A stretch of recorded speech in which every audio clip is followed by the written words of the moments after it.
আজকের টপিক হচ্ছে আমাদের অ্যারিথমেটিক প্রোগ্রেশন। অ্যারিথমেটিক প্রোগ্রেশনটা আলোচনা করছি তাদের জন্যই যারা অলিম্পিয়াডের জন্য প্রিপারেশন নিতে চাইছে, অথবা যারা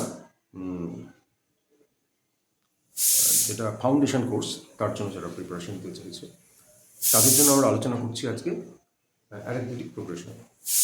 তো অ্যারিথমেটিক প্রোগ্রেশন আসলে কি, সেটার জন্য প্রথমে দেখা যাক।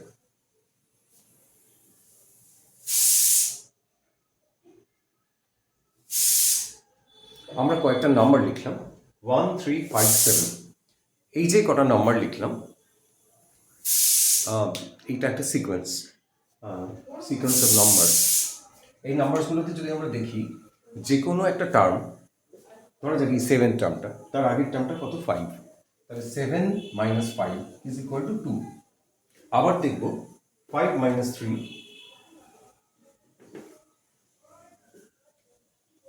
যে কোনো টার্ম এবং তার আগের টার্ম, তার যে ডিফারেন্স সেটা সবসময় কনস্ট্যান্ট হচ্ছে, মানে একই থাকছে। যদি সেরকম হয় তাহলে আমরা সেটাকে বলি এটা একটা অ্যারিথমেটিক প্রোগ্রেশন। অ্যারিথমেটিক প্রোগ্রেশনের দুটো মেন জিনিস থাকে। একটা হচ্ছে যেখান থেকে টার্মটা শুরু হয়, অর্থাৎ এখান থেকে শুরু হলো, এটা হচ্ছে ফার্স্ট টার্ম। আর যে কোনো টার্ম আর আগের টার্মের যে ডিফারেন্সটা, যেটা সবসময় ফিক্স থাকে, সেটাকে আমরা বলি কমন ডিফারেন্স। তো এইটার ক্ষেত্রে ফার্স্ট টার্ম হচ্ছে 1 এবং কমন ডিফারেন্স হচ্ছে 2 এই এপিটার ক্ষেত্রে। এবং আমরা দেখব যে এরকম এপি হতে পারে 7, 4, 1, minus 2, 7, 4, 1, minus 2, and so on, dot dot dot. তো এক্ষেত্রে আমরা দেখব কি, যে ফার্স্ট টার্ম হচ্ছে 7 অ্যান্ড কমন ডিফারেন্স হচ্ছে যে কোনো টার্ম বাই তার আগের টার্ম, মানে 4 মাইনাস 7। এখানে কিন্তু কমন ডিফারেন্সটা হয়ে গেল -3 না, কিন্তু হয়ে গেল -3। তাহলে ফার্স্ট টার্ম আর কমন ডিফারেন্স ব্যাপারটা আমাদের কাছে পরিষ্কার হয়ে গেল। তো এপির ক্ষেত্রে আমরা দেখব যে এনের টার্ম, এটা ফার্স্ট টার্ম, এটা সেকেন্ড টার্ম, এটা থার্ড টার্ম, এটা ফোর্থ টার্ম, এটা ফিফথ টার্ম। এরকমভাবে যদি আমরা এনের টার্ম বার করি, তার একটা ফর্মুলা হয়। সেই ফর্মুলা হচ্ছে, এনের টার্মটাকে আমরা টিএন বলে লিখলাম, এনের টার্ম সেটাই করতে হচ্ছে A plus N minus 1 into D. এখানে এ মানে হচ্ছে ফার্স্ট টার্ম, যেমন এ মানে হচ্ছে 1 ফার্স্ট টার্ম এই এপিটার ক্ষেত্রে, আর কমন ডিফারেন্স মানে হচ্ছে ডি, মানে এই অঙ্কটার ক্ষেত্রে ডি আমরা 2 ব্যবহার করব। আর যত নম্বর টার্ম, মনে করা যাক এই এপিটার প্রথম যে এপিটা ছিল তার 10 নম্বর টার্ম কেউ বার করতে দিয়েছে, তাহলে আমরা কি করে বার করব?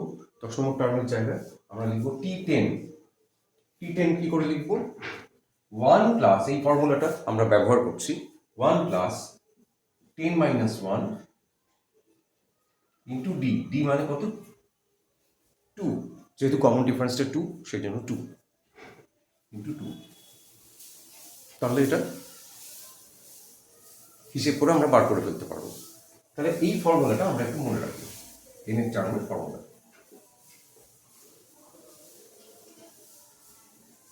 এনের টার্মের ফর্মুলাটা আমি মনে রাখতে পারলাম। এরপরে আমরা চলে আসবো সাম, এপির সামের ফর্মুলায় চলে আসবো।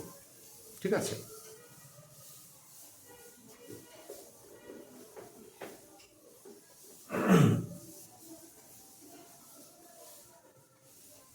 তো সাম যখন বার করব,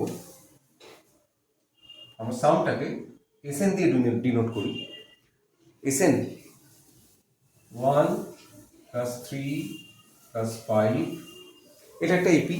এপির এনটা টার্মের সাম আমরা বার করতে চলেছি।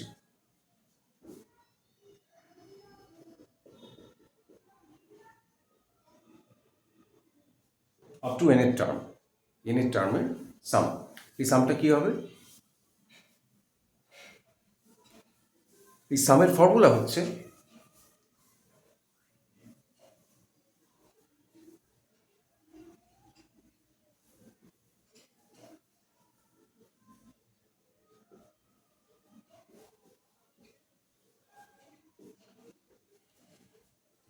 পরিষ্কার?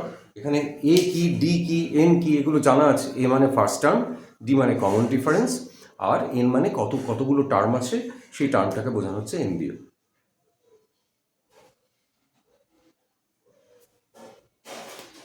তাহলে এই অঙ্কটার ক্ষেত্রে এই সামটা কত হবে?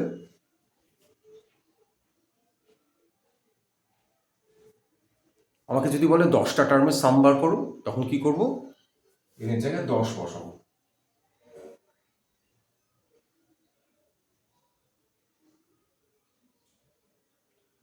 টু এ মানে কত? ফার্স্ট টার্মটা কত? 1, তাহলে 1 লিখবো। প্লাস n মাইনাস 1 মানে 10 মাইনাস 1 লিখবো, ইন্টু ডি মানে কমন ডিফারেন্স কত? কমন ডিফারেন্স হচ্ছে 2।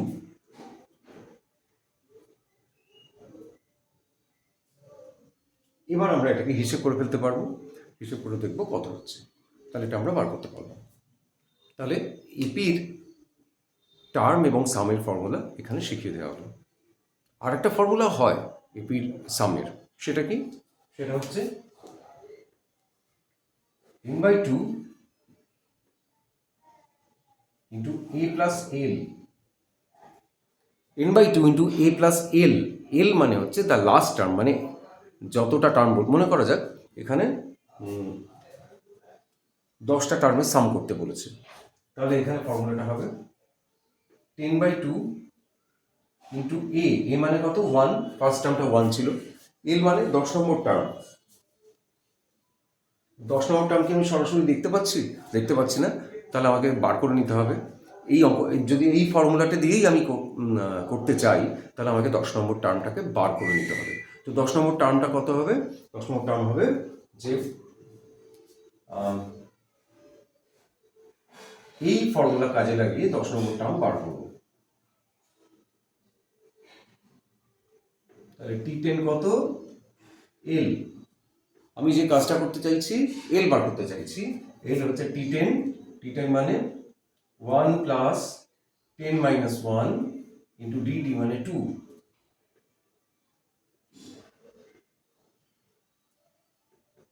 নাইনটিন বেরোলো। তো এই 19টা আমরা এখানে বসিয়ে দেবো, 1 প্লাস 19। তো এইভাবেও কিন্তু আমরা এই ফর্মুলাটাকে এইভাবেও সামেশন কিন্তু করা যায়।